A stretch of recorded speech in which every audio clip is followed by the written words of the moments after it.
So I'll be showing you how to hard reset or factory reset your Bose Ultra open earbuds. So first, make sure the earbuds are sitting inside the case properly.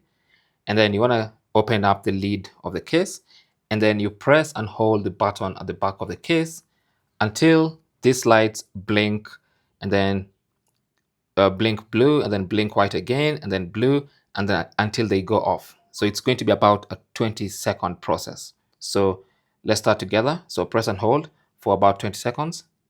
There you go.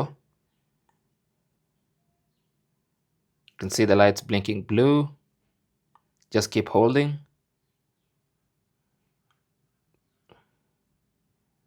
Just keep holding. You saw that white light.